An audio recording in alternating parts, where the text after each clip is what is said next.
Okay, I just started with a head movement. It's funny. I am making a video because I haven't made one in a long time. And, um, first of all, there's been a lot of changes in my room. I've taken a lot of stuff down and out and all that. Primarily, the lights and everything, they're very interesting and all that. And they keep my color palette very alive during the winter months. But it is now the second of May? Yeah. Well, third, I guess. This is after midnight. Um Now what's going on? Um I'm working on the patio as my chore. It's my little project, a thing that I do to stay busy, creative, and the problem is it it's not slowing down my ability to spend money because it costs a lot of money. But I have plans, and many of those plans involve a lot of comparison shopping. I'm not actively purchasing things that are for in the patio, but not yet. Anyway, I am day 7. No, I got 10 days in. So we'll call this day 11, I guess, of intermittent fasting, which I just needed something structural to keep me from munching after a certain late hour. You know, if I have something tangible, even though it's just an app on the phone, it's something to look at and hold and look at that is the reason I am not going to be snacking at certain hours of the night. I don't know if it's made any difference, but the the the, the calculator said I'd be losing 2.2 pounds every week to reach my goal before Halloween. It's like I don't have any goals for summer. And if I lost the weight too fast, talk about crow's feet. I would get so hard crow's feet. So losing it a bit slower, I get to moisturize on my way down. And yeah, fun. So as you can probably tell from my hair, I am in desperate need of a haircut. And this was all shaved down, and this was all shaved down, and it was looking very metropolitan. Now it's looking like I'm crazy. No. But I get compliments on the gray hair. 41 years old, compliments on the gray hair. But while it lasts, enjoy it. What else? I've been walking around. It's been becoming less and less laborious to do my walking around. And then this past week, the prosthetician, she adjusted my knee a little bit, the alignment front to back of the thigh to the knee, and she moved my thigh back a little bit. So my knees, when I'm standing up straight, my knee is a little bit forward, and I can tell. And it makes a huge difference on the point of leverage, on where you're stepping and how the step feels. And that is everything that adjusts, everything that changes, as long as I keep working at it, it it's like game changer, game changer. I was so hesitant to get the forearm crutches because I thought that they were a permanent destination. I resisted them like an idiot, and and when I caved in and I got them, game changer, huge game changer. It allowed me to be more active, and that activity has made them now optional. if I'm going to a new terrain, or if I'm going outside to any distance, I want to be safe, so I bring at least one with me, and it makes it less stressful and less strain and all that stuff to just do my basic walking, because I can make it from the car to the grocery store, uh, with or without the crutch. It'll take longer without, and I will be drenched with sweat because it takes a lot of effort. And whew, what next?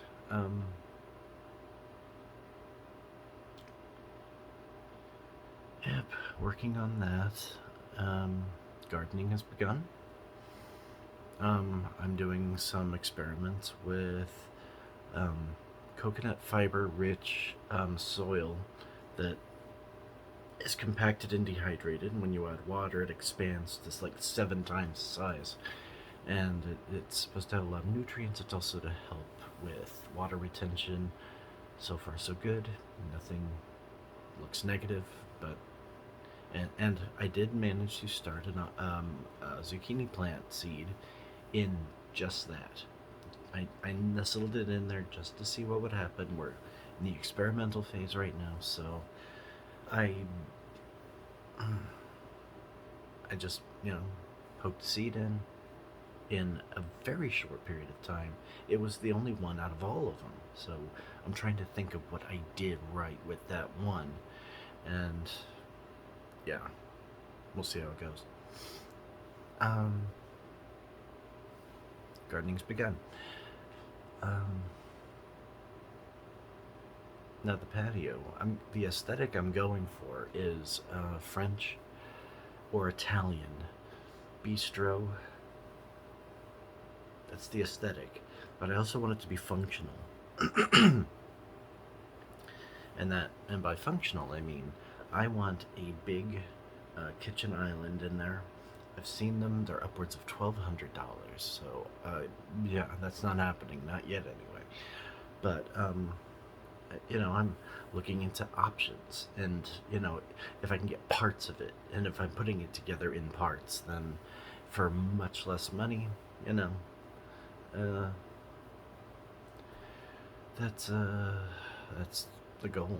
You know, it's a it's a life philosophy for me. Before I knew I had one, was it's never going to be perfect. Just make it work. And yeah. So what else is going on? The reason that it took me so long to make a video is the last time I recorded a video, I was a little salty. Nothing to do with my situation, but I was a little bit salty because I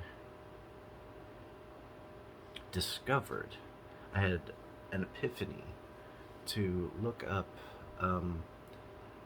the behavior of someone who's close to me, and to see what, because she herself wants to know her own psychology, but she also resists 100% participation if it requires A, B, and C. And I was like, okay, you cannot proceed. You cannot expect 100% results with 0% participation. She doesn't like pills. She doesn't, like antidepressants or anything like that. She said it makes your brain soft, and you get senility earlier. And I was like, senility existed before the pills existed. I,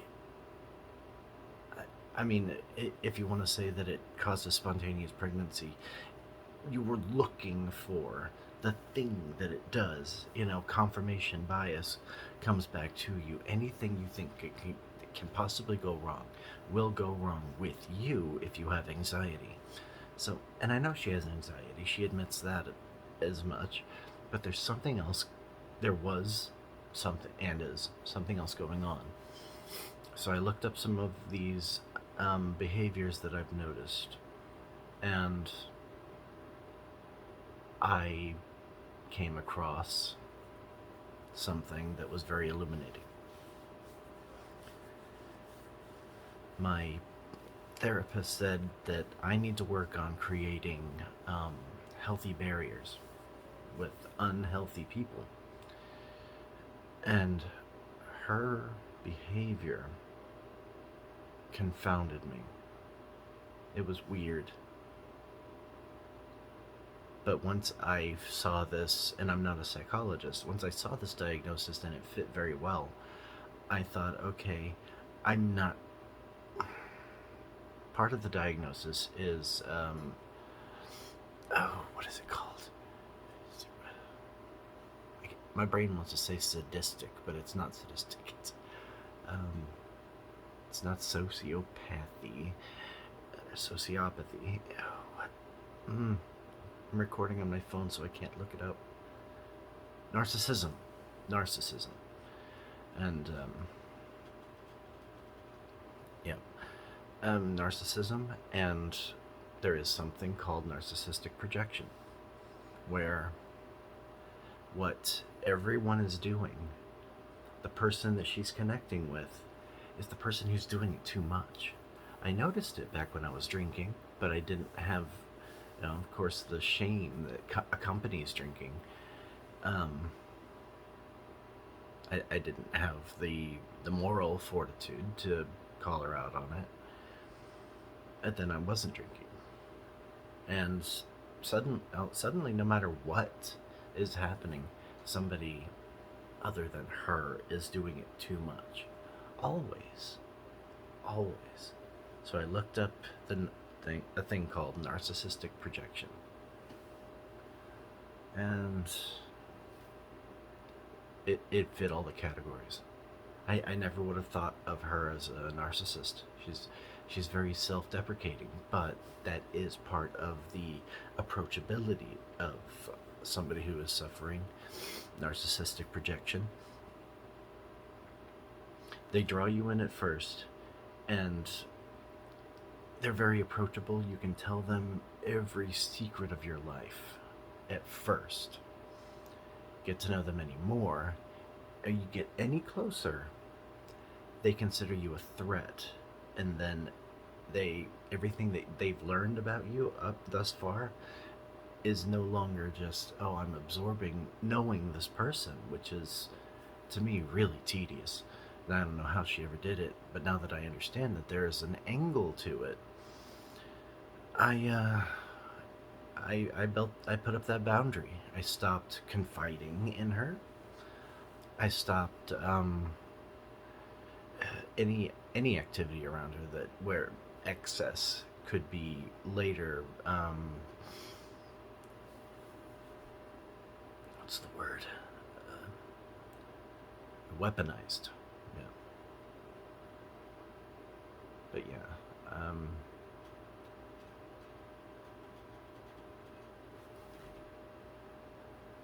Once I drew that conclusion, I put up a boundary. I can't tell her about it, frankly, because part of narcissism is believing that you are right all the time.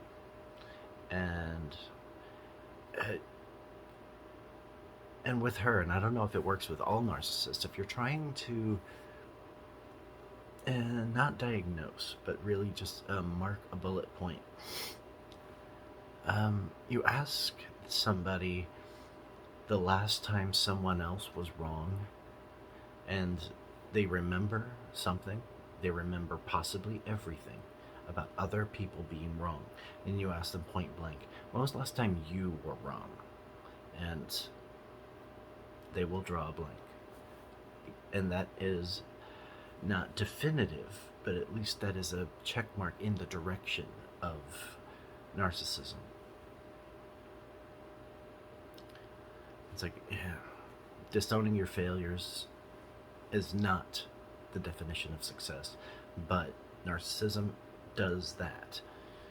You forget everything that you've ever done wrong, and you remember what everyone else did wrong, because later on they're going to get close, and then you're going to freak out, and you're going to weaponize what you know about them to keep them at a distance.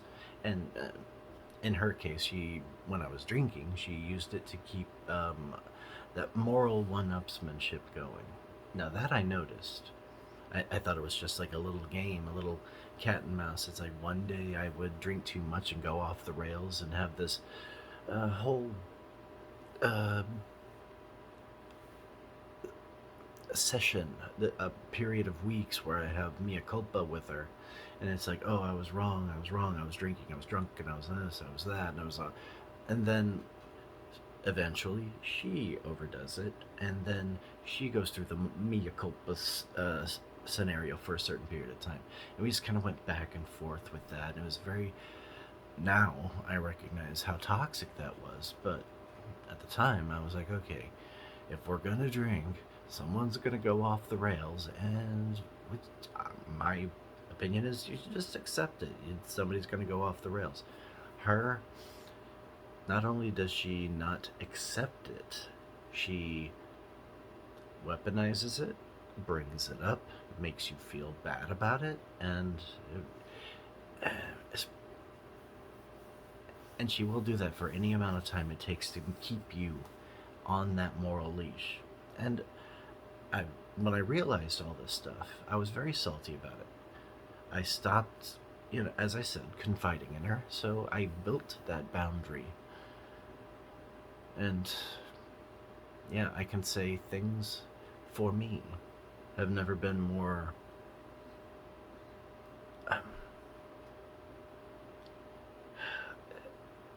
it's a very vague word, but I have never been more in focus with who I am than when I built that boundary. I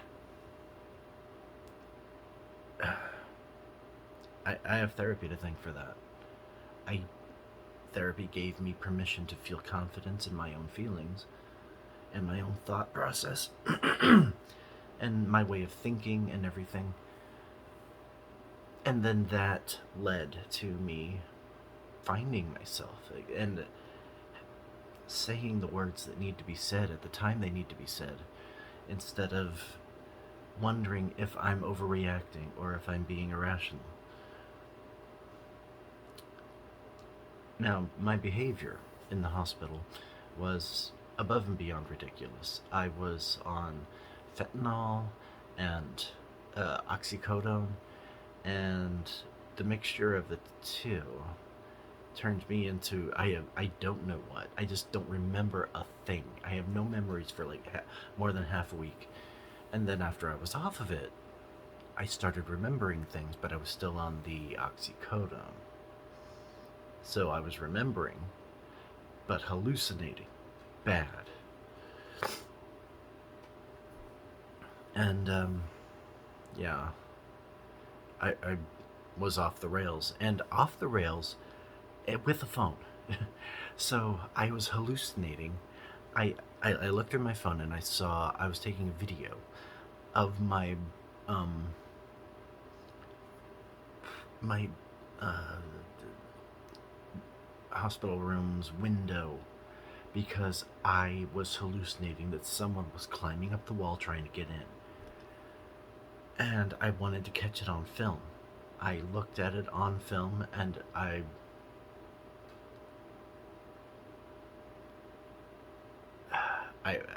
it's hard to feel shame because I wasn't present. I wasn't there. But I remember what I was doing and why and all that stuff. And when I went into a hallucination session, I didn't, my brain didn't know up from down. There was one time I opened my eyes and I looked down and I was standing on two legs, which should have been my first clue that it was a hallucination. Standing on two legs on my hospital bed, wondering, oh God, I have to get down. If they see me like this, they're gonna call in the reinforcements, and it's like I can't be standing on my bed in a hospital. I was laying down the whole time. That one time, I don't want to rehash the whole thing, but the reality of the situation is they were taking me to dialysis, cleaning my blood and all that stuff. And they were taking me to dialysis, and I went in there. I was strapped down because I was hallucinating again. And yeah, and the hallucination was I was working in a horse reproductive plant. It doesn't exist. And what they did was in order to gestate baby horses in the little embryonic stage, it was the size of a racquetball. It was very small, but my job, I was working doing this. My job was to incubate them in my chest. So in my hallucination, they opened my chest, filled me up with horse embryos. Nutty as fuck. And while you're in that state, everything you're seeing is absolutely the logic has been built in. It's like dreaming, but you're conscious and seeing things that aren't there. Yeah, it was basically 3 weeks of 3 weeks of sheer terror. I told them at some point, no more oxycodone. And within 3 days, my marbles started to recollect. This stuff is horrible. I don't know anybody gets addicted to it. So, and I. Oh, the point. The point. This ridiculous behavior that I was exuding or exemplifying in the hospital on all these drugs. My family and this individual bring it up to me like I should feel bad about it. And things that I said, and I was like, well, that's horrible. I'd be mad if anybody said that to you. But I didn't. I wasn't there. It's hard for me to feel bad, and I'm sure they want me to feel bad, but I can't. I was on all kinds of drugs. Against my will, by the way. I was like, it was there to save my life, but I didn't ask for these drugs. They were necessary, but these necessary drugs were turning me into a wacko. And it's like, while I was in that state, I requested alcohol. I thought gummy vitamins were THC. I was nuts. Absolutely nuts. And to bring it up again, to catalog that information, and as if I was even there, it to me, it's ridiculous. It's like litigating somebody for something that they did while sleepwalking. There was a famous case in Canada where a guy sleepwalked, went all the way to his wife's parents' house and killed them. But he was sleepwalking the whole time. Whether or not that was the reality of that situation and it was totally true or whatever, I don't know. But in my case, I was gone. I was somewhere else. I remember the first memory I started collecting after the fentanyl started wearing off. I was in a room filled with bubbles, and the doctor came in with lasers and lasering all the bubbles, and then one of the lasers hit my dad sitting in a chair in the corner. And I was still wacko-looned out of my mind and hallucinating, but I was remembering now. And I asked if Dad was alright after he got hit with the laser. They're like, what the fuck are you talking about? And I'm like, I actually don't know. It was so real that even my memory of it felt real. And then afterwards you discover what actually happened, so you try to overwrite what you remember with the reality of the situation. And yeah, I was in the hospital for 2 months, 3 weeks in the first hospital, and those 3 weeks I was there, but I was freaking everywhere else too. I was all over the place. I would disappear on a jaunt and come back. And they're like, you never left this room. You never left that bed.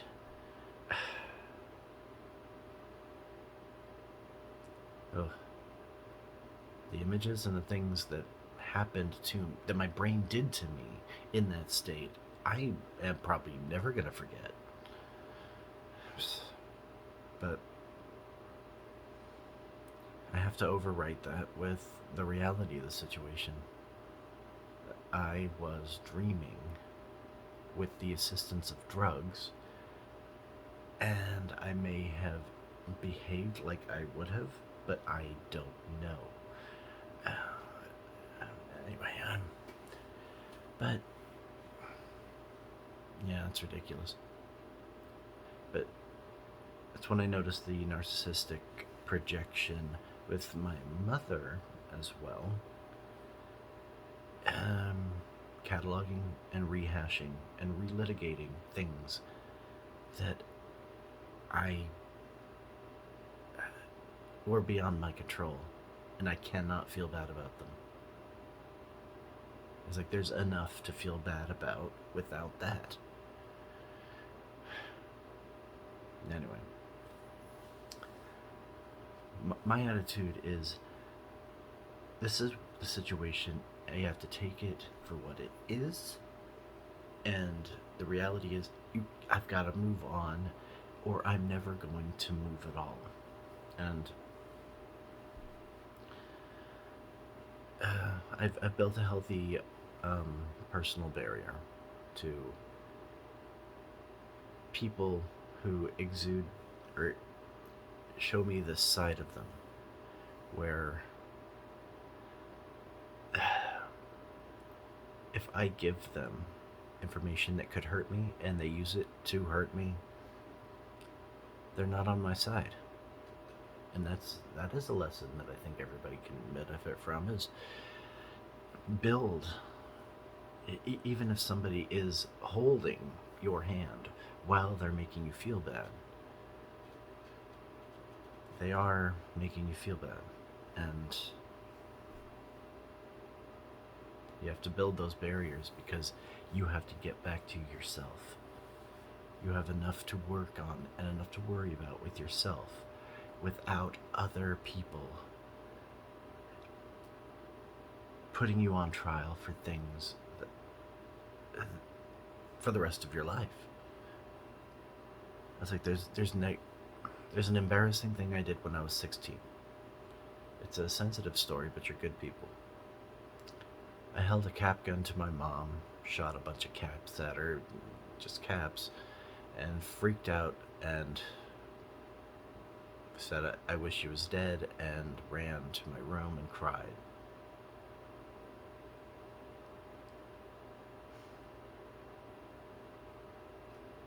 But I was 16. I was full of hormones. I still feel bad about it.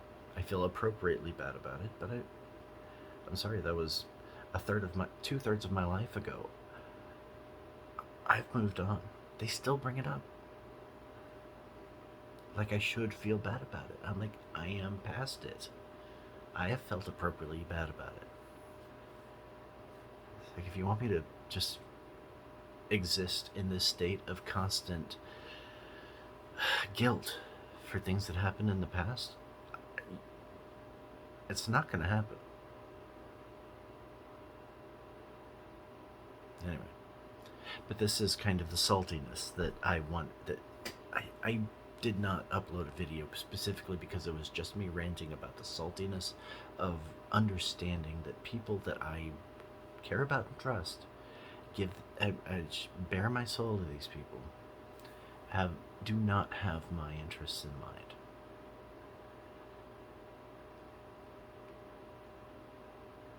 And it also helped me identify a couple of the people that are. My two best friends of 20 years and 12 years. No, 14. 14 years. I was like, wow. I've known these guys a long time. They've always been positive about appropriately ribbing, but never actually not on my side. I need to spend more time showing them appreciation.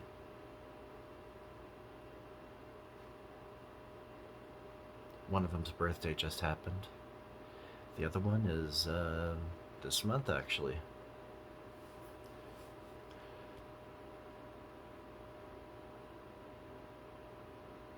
Yeah.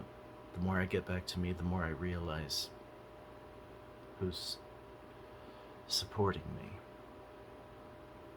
and who's holding me back.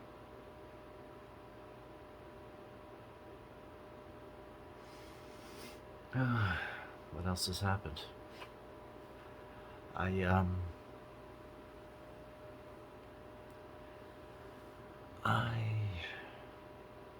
I've been driving since March. I'm walking more. I already said that. I am getting more prowess, more expertise working with the prosthetic leg. And it's becoming, it's been a long road already. In a couple of months, we will have known each other for a year. And yeah, it feels appropriately like a part of me. And when I was in physical therapy, they said there are some people who wake up thinking they have two legs and then fall directly on the floor.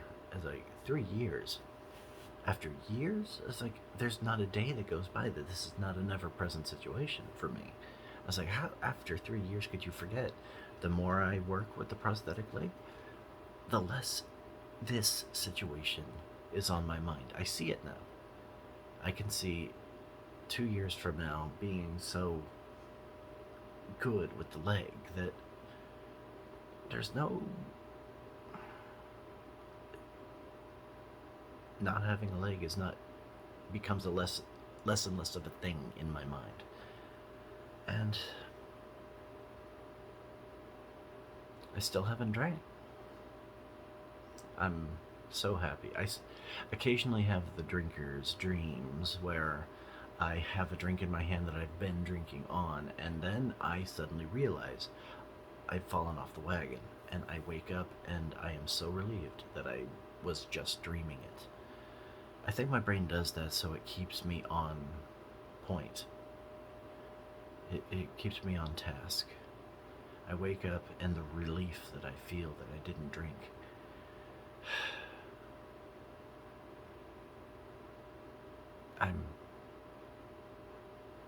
For the first time in my life, I'm proud of myself.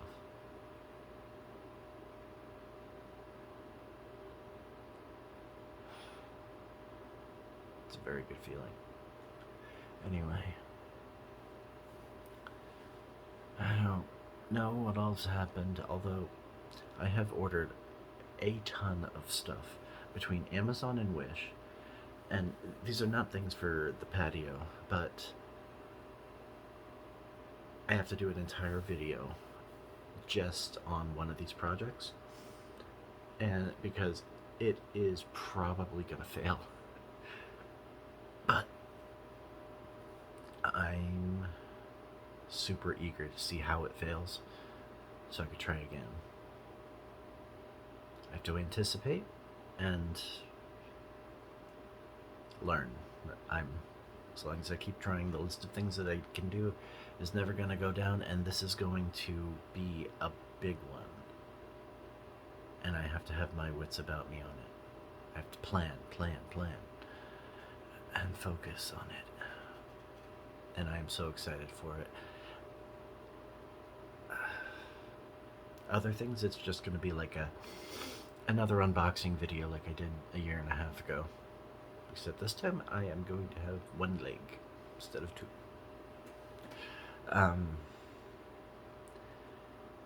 yeah, I do want to do another unboxing video. Some things I've already unboxed, but I need to